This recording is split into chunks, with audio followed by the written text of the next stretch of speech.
Bonjour, bonjour, bonsoir, bonjour, bonsoir. Et je vous dis bonjour.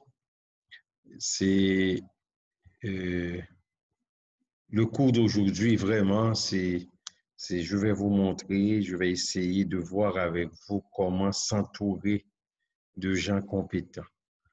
Pour ce faire, je vais vous parler du recrutement, comment on recrute les gens, pour pouvoir avoir des gens vraiment qui sont compétents, qui sont à la hauteur et vraiment des gens qui vont vous aider à faire avancer l'entreprise. Et là, vous devez savoir que le recrutement, c'est pas la même chose que l'embauche. Hein? L'embauche, c'est l'étape finale. On embauche la personne. Et le recrutement, c'est tout un processus. OK? D'abord, voyons les sources de recrutement qui existent. OK? On peut le faire à l'interne. On peut décider de recruter à l'interne. Là, je peux utiliser des affichages à l'interne. Ça veut dire les gens qui sont à l'interne, les employés savent que je suis en train où je viens de mettre un processus en branle et je peux demander à d'autres employés, c'est-à-dire des employés qui sont à l'intérieur, qui travaillent dans l'entreprise déjà, de me faire des recommandations. Là, c'est le recrutement à l'interne, mais je peux le faire à l'externe aussi, avec les annonces dans les journaux, la rédaction d'une offre d'emploi, comment on doit rédiger cette offre d'emploi. Je regarde aussi je peux aller voir des agences privées. Il y a des agences qui sont là pour faire du recrutement. Je peux aller les voir. Ces gens-là, bien sûr, ils vont probablement me demander de leur donner une contribution, de payer ces gens-là, de les payer. Ils peuvent me demander de faire ça. Et je peux faire appel, c'est toujours à l'externe, je peux demander aux anciens employés de me proposer des gens. Mais ce recrutement-là, c'est à l'externe. OK? Maintenant, voyons le processus de sélection. Comment je vais faire pour sélectionner les gens? Il y a une première rencontre, on appelle ça l'accueil des recrues. Hein, et ce sont les gens qui sont intéressés, ils vont venir et je vais leur expliquer le poste, ce que nous avons. Ensuite, je peux leur demander de passer un test de sélection pour voir ceux qui sont aptes pour le poste. Ensuite, il y a une entrevue de sélection. C'est tout un peu. On va voir. Et ensuite, là, à cette phase, quatrième étape, je peux décider de faire une enquête de voisinage, une enquête pour pouvoir vraiment et, et connaître, les Américains disent know your employee, pour pouvoir les connaître. Je vais vérifier les références, je vais aller sur là où ils ont déjà travaillé, etc. Je vérifie tout ça, les expériences professionnelles. Ensuite, là, faire un examen médical et l'entrevue avec le superviseur, c'est-à-dire avec la personne que cette personne-là va travailler, et je prends la décision d'embaucher la personne. OK? Euh, mais là, je vous ai parlé du processus de sélection, mais quelles sont les étapes du processus de recrutement maintenant? Hein? Et comme je vous dis, c'est tout un processus de recrutement et de sélection. Regardez, là, je vais décrire, je vais faire une description de profil d'exigence. Ça veut dire, moi-même, je vais dire qu'est-ce que ça me prend. Scolarité, nombre d'années d'expérience.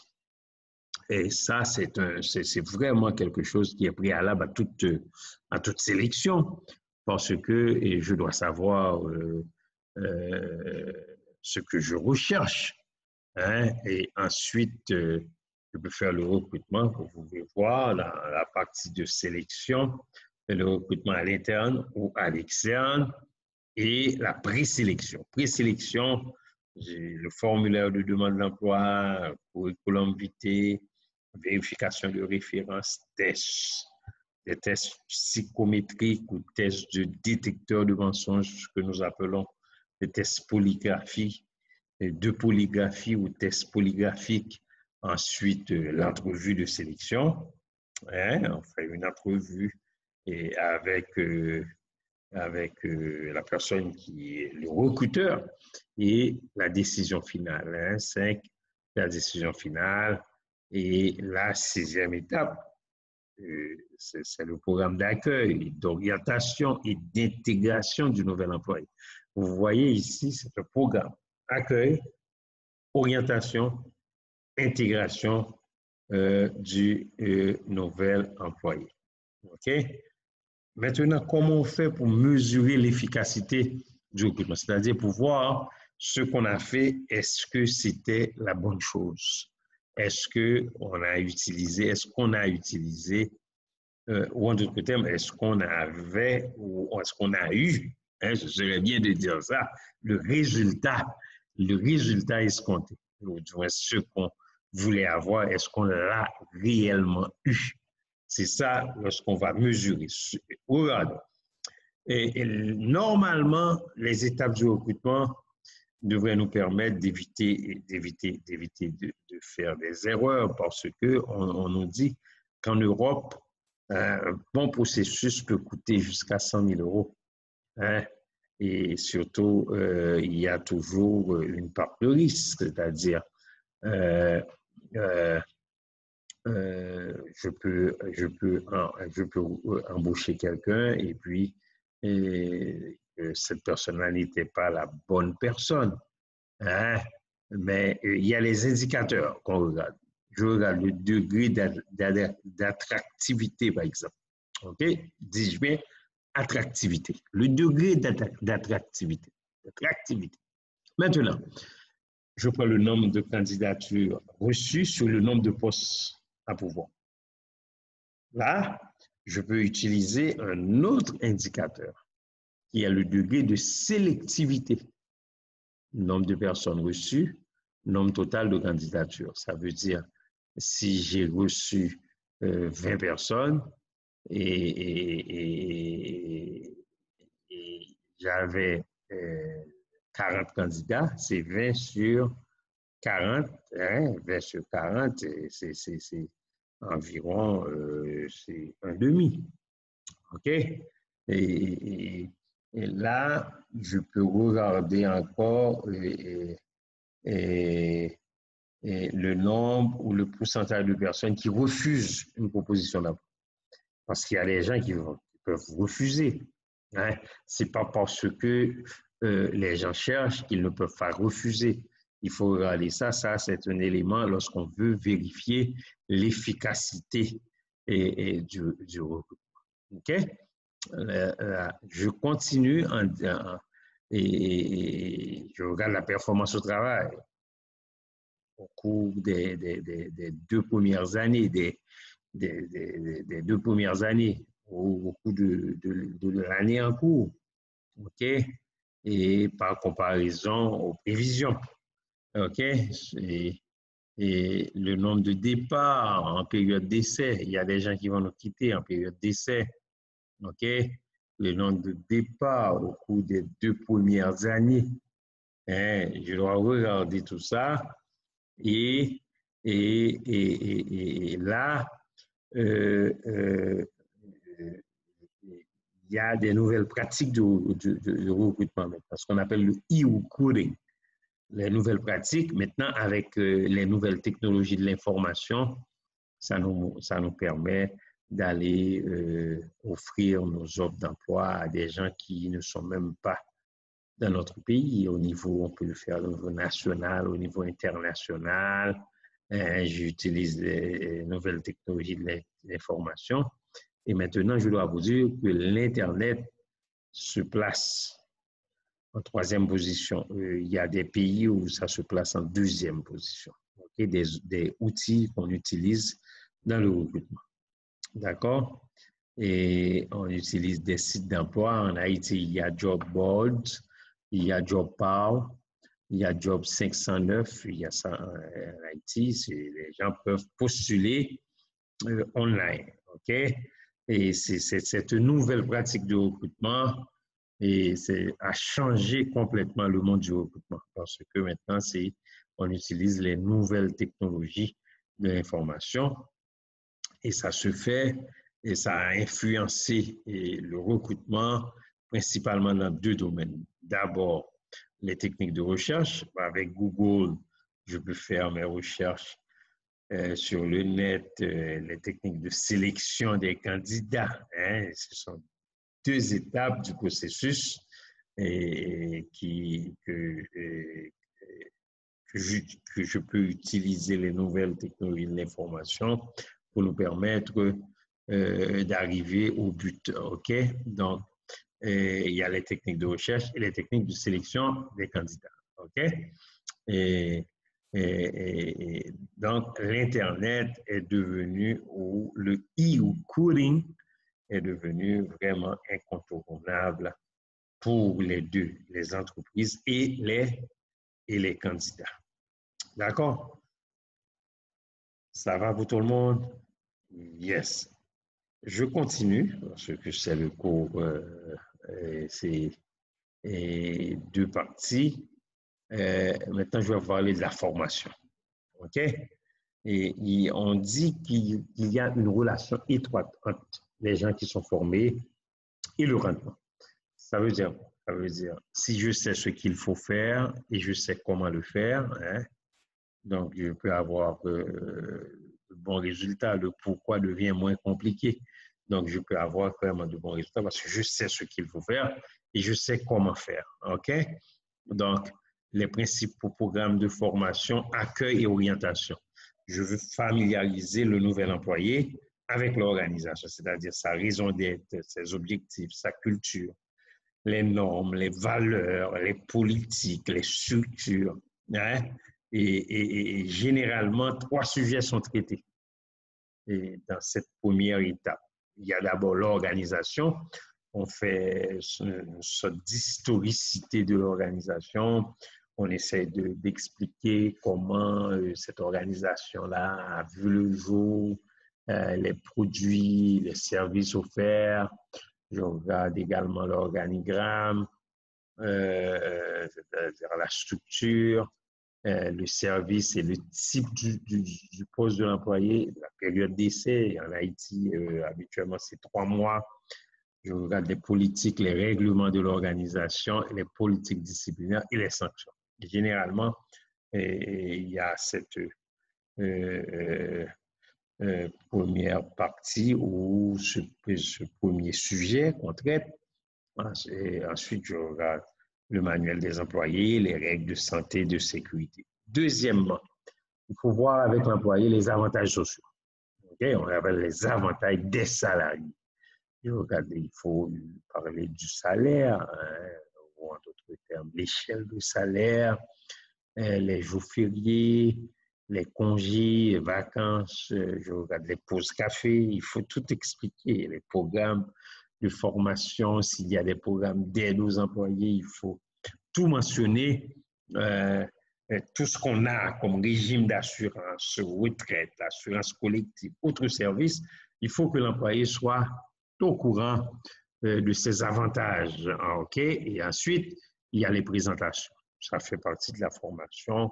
On présente l'employé à son supérieur immédiat, on le présente aux collègues de travail, s'il y a des syndicats, des agents de formation. Il faut le faire. Ça, c'est les présentations. Ce sont les présentations que nous faisons. La deuxième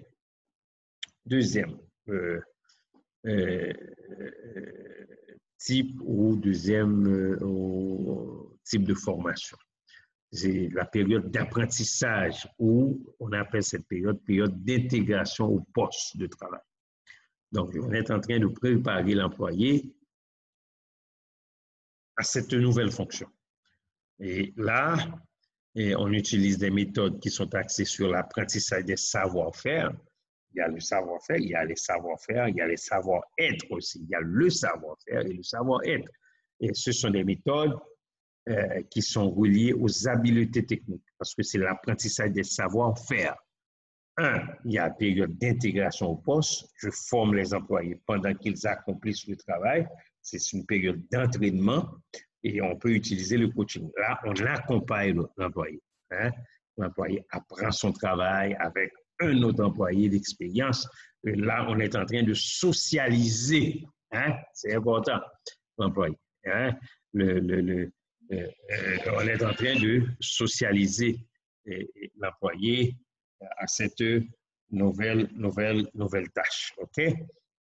Ensuite, il y a des méthodes qui sont axées sur l'apprentissage du savoir. Ce sont des méthodes qui vont permettre l'apprentissage des connaissances, des attitudes.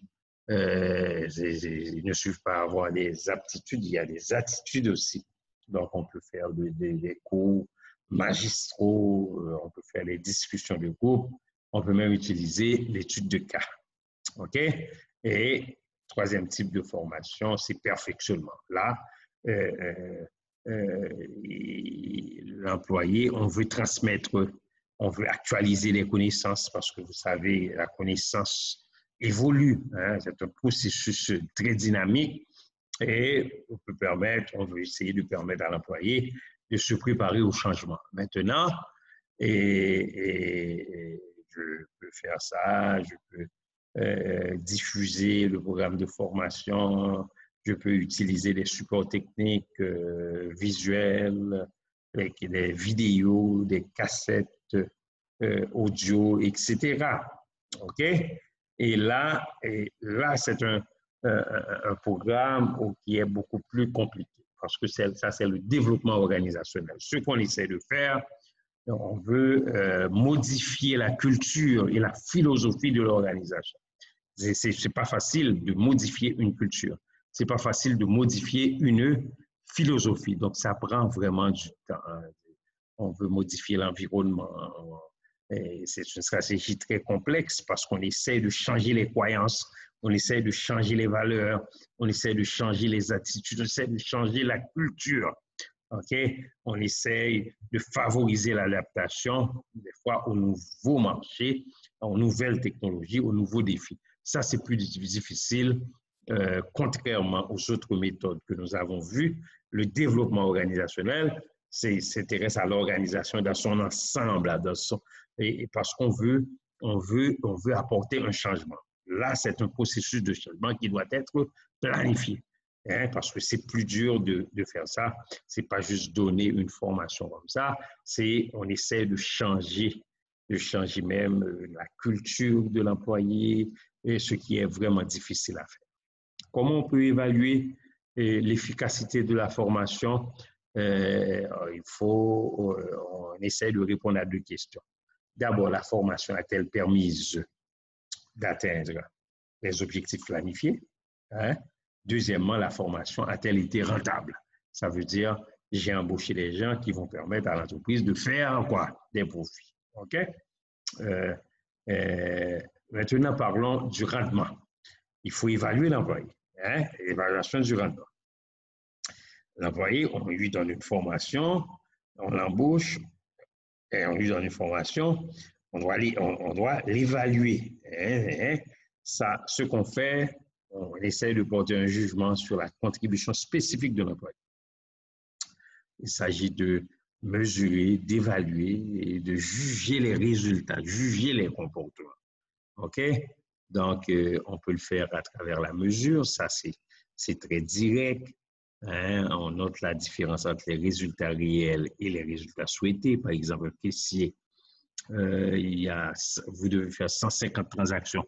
Si, alors, je ne sais pas le nombre de transactions que font les caissiers, mais si c'est 10 transactions, je vais voir, est-ce que vous avez fait les 10 transactions? OK? Les critères peuvent être subjectifs. On porte alors un jugement basé sur la personnalité de la personne, c'est-à-dire ses caractéristiques personnelles. Par exemple, développer l'esprit d'équipe entre les employés. Ça, c'est subjectif. Améliorer la qualité du service. Ça, c'est subjectif. Assurer ses responsabilités. C'est subjectif. Et elles peuvent être objectives. On porte alors un jugement basé sur des résultats. Par exemple, l'équipe de football, est-ce qu'on peut, un joueur, est-ce qu'on peut le faire pour un joueur de football? Est-ce que c'est subjectif ou objectif? À mon avis, on peut faire les deux. On peut faire les deux. Sur la qualité du jeu, ça va être subjectif. Et sur le nombre de buts marqués, par exemple, ça va être objectif. OK? Accroître les ventes du service de 2% au cours des 6 prochains mois. Ça, c'est objectif. OK? C'est précis. OK? Réduire de 10% les heures supplémentaires au cours des 12 prochains mois. On vous donne une mission de réduire. Ça, c'est objectif. OK? Là, les normes de rendement peuvent être quantitatives ou qualitatives. OK? Là, ce que je peux faire, il y a deux façons d'identifier les normes de rendement. Un, c'est la mesure du travail pour déterminer le temps standard d'exécution, le temps requis pour effectuer un travail, et la gestion par objectif, c'est ce qu'on appelle on entend, c'est la gestion par résultat. OK? Et surtout pour les postes de techniciens, de professionnels de cadre, on utilise la gestion par objectif. OK? C'est le résultat attendu à plus long terme. Les mouvements de personnel dans l'organisation. OK? L'employé peut faire l'objet d'une promotion. Promotion, ça veut dire qu'il est choisi parmi les employeurs actuels et affecté à un poste de niveau hiérarchique supérieur. C'est une promotion qui n'est pas une mutation. La mutation, l'employé sera volontairement déplacé dans son poste. C'est muté. Hein, c'est ce qu'on appelle une mobilité horizontale. La mutation n'est pas un transfert, parce que le transfert, l'employé se déplace, mais ça pourrait être contre son gré. OK? Et la rétrogradation, il sera transféré à un poste de niveau inférieur. Mais en Haïti, la loi ou le Code du travail haïtien ne permet pas la rétrogradation. OK? Mise à pied temporaire, l'employé a été mis à pied de façon temporaire, on peut l'appeler pour lui dire quand on a du travail, on l'appelle. Mais ça, cette mesure ne met pas fin au contrat de travail. On appelle ça une mise à pied temporaire. Okay? Le licenciement, là, lorsqu'on parle de licenciement, l'employé sera remercié de ses services. Ça on dit, c'est des motifs, c'est pas pour des motifs disciplinaires, hein, c'est des motifs qui ne relèvent pas de son contrôle. Le licenciement, mais le congédiement, hein, l'employé est remercié de ses services, et là pour des motifs disciplinaires. Il faut faire la différence, on ne peut pas dire congédiement, c'est pour des motifs disciplinaires, et licenciement, ce n'est pas pour des motifs, on peut licencier la personne, les choses qui sont hors de notre contrôle, on peut le faire. Un départ volontaire, l'employé démissionne en raison d'une insatisfaction, c'est un départ volontaire, c'est l'employé qui a choisi. Un départ involontaire, l'employé quitte, mais ce n'est pas pour des motifs personnels. Par exemple, un accident, la maladie, le déménagement de son conjoint. L'employé n'a pas le choix de quitter, on appelle ça un départ volontaire. La retraite, c'est volontaire. Excusez-moi, c'est un départ involontaire ou le décès. OK, c'est involontaire. Ou la retraite, il décide de quitter son poste au terme de plusieurs années de service. OK? Ça dépend du pays, l'âge de la retraite varie. Maintenant, la rémunération. Je vais terminer par la rémunération. Ce sont les avantages sociaux, chers amis. Rémunération, ce que les employés reçoivent. Okay? Il faut bien gérer la rémunération parce que ça permet d'attirer, de soutenir, d'encourager, de conserver une main-d'œuvre efficace. On dit attirer, soutenir, encourager, conserver. Hein? C'est comme un processus. J'attire, je soutiens, j'encourage, je conserve une main-d'œuvre vraiment efficace. Les types d'avantages sociaux, les assurances, assurance vie, assurance maladie, assurance dentaire, assurance salaire, lorsqu'on s'absente à cause d'une maladie, hein, les avantages qui touchent la sécurité personnelle, par exemple la sécurité du revenu, les régimes de retraite, la retraite anticipée. OK? Hein, sécurité du revenu, ça veut dire la personne, même s'il ne travaille pas, la personne peut toujours recevoir son salaire. Les facteurs qui influencent la rémunération, ils sont sur le plan de l'environnement externe, la législation. Par exemple, le gouvernement décide d'augmenter le salaire minimum. Il n'y a rien qu'on puisse faire. Il y a la charte des droits. Il faut traiter l'employé, les employés de façon égale. Hein. Et aussi l'état du marché. Tout ça, c'est sur le plan de l'environnement externe. Mais sur le plan de l'interne, il y a plusieurs autres éléments. Par exemple, dans la phase de lancement, l'organisation adopte une stratégie de rémunération des coûts. On ne veut pas dépenser beaucoup. Mais dans la phase de croissance, l'organisation cherche à offrir un produit ou un service de qualité pour le salaire comparable aux autres concurrents. Par exemple, je veux rester sur le marché, je suis en concurrence avec les autres, j'essaie de donner quelque chose qui est comparable. Mais dans la phase de maturité, on essaie de rationaliser la productivité et la rentabilité de l'entreprise. D'accord? Et merci beaucoup. Et on attend les questions. Ce fut un privilège de vous présenter et vraiment ce cours. Merci beaucoup.